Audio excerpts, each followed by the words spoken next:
for those of you who don't know me, I'm Corey, and I'm Brett's brother-in-law. So I just wanted to start off by saying what an amazing day and fun day this has been. I might even go so far as say this has been a super fun day. Even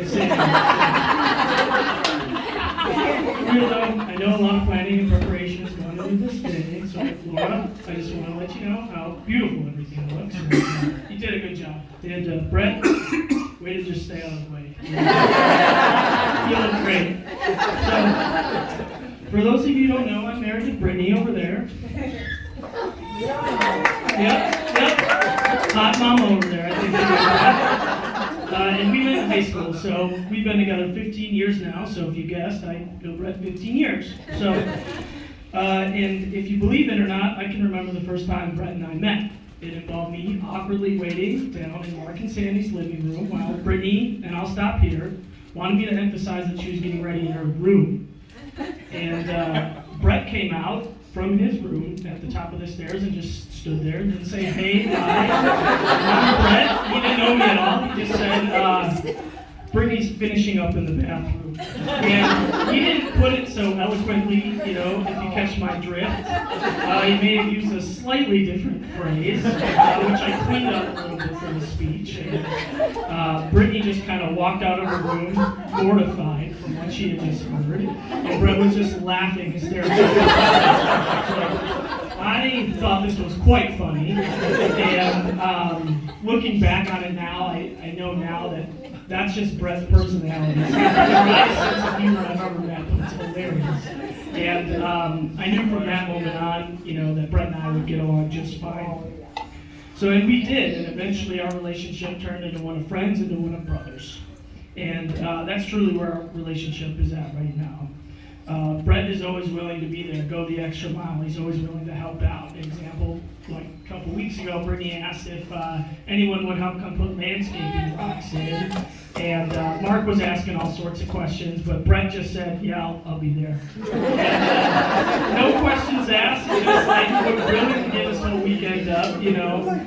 So then that's just the kind of guy he is, and that's the way he's been for 15 years, always willing to be there. And I know everyone else in this room has lots of stories that could, you know, emulate that. So now, I'm a couple years older than Brett. So it'd be easy to think that our relationship was a big brother and little brother, but it's really never felt like that to me. And to be honest with you, I've always sort of looked up to Brett and admired him for so many things, but two things which Mark kind of alluded to is his perseverance and his courageousness, I'll put it down.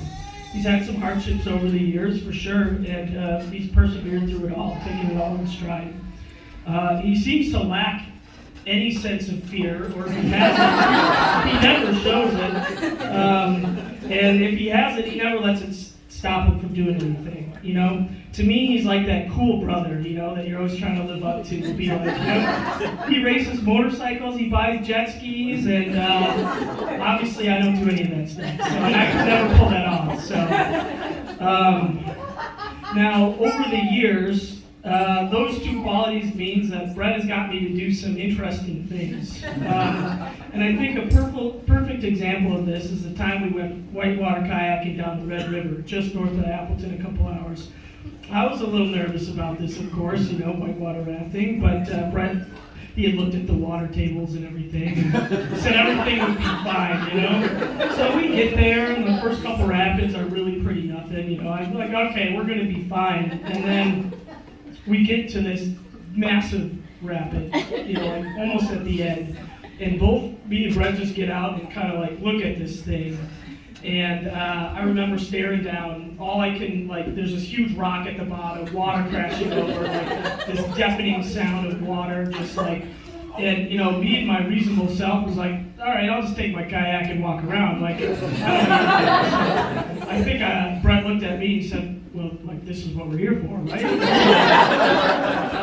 I was like, all right, here we go. You know this. So he not only convinced me to do it, but he convinced me to do it first. You know, I hop in my kayak and immediately flip it over. And like I was sitting there in the middle of the rapid trying to grab my kayak, but I failed miserably, and it just shoots down the rapid, and I follow after it. So I'm floating in this thing, like water rushing over, anxiety and fear rushing over me, and I'm going down it head first, and I'm like, well, I'm either dead or breaking my neck, so this is fun. Thanks, Brett.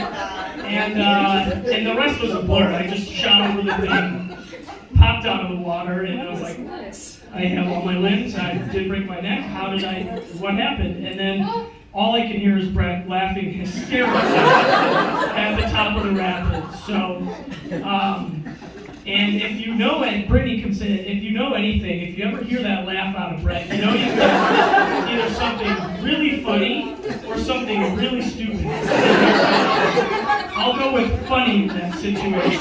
So, one thing he fails to mention when he tells the story or shows the video is that I watched in excitement as he did the exact same thing 15 seconds late. But I don't bring it up to show, Brett pushed me beyond my limit there, and it's obviously a day I remember well, and a day I'll cherish for the rest of my life, and I look forward to Brett pushing me past my comfort zone. So. Now this whole thing isn't about Brett. Like I said before, I've known Brett a long time. And a few years ago I met Laura. And I remember meeting Laura for the first time, like Mark had said, and thinking to myself that Laura's likely to be someone who's going to hang around for a while, because I've never seen Brett so happy. In the years that have followed, I've continued to think the same thing. Laura is quiet, sweet, upbeat, and always up for everything. I've seen that they balance each other out well. Laura's been there through all his hardships and helped him persevere. Yeah. She even goes as far as to pretend to enjoy snowmobiling. So, I would say you found a keeper there, Brett. I'm truly happy to welcome Laura officially to the family today. I and everyone else in this room are so excited to be here and celebrate this day with you. And we are so excited for what life has in front of you and cannot wait to celebrate the other milestones that you have in your life. So I just finish up today with a toast to Brett and Laura. Brett.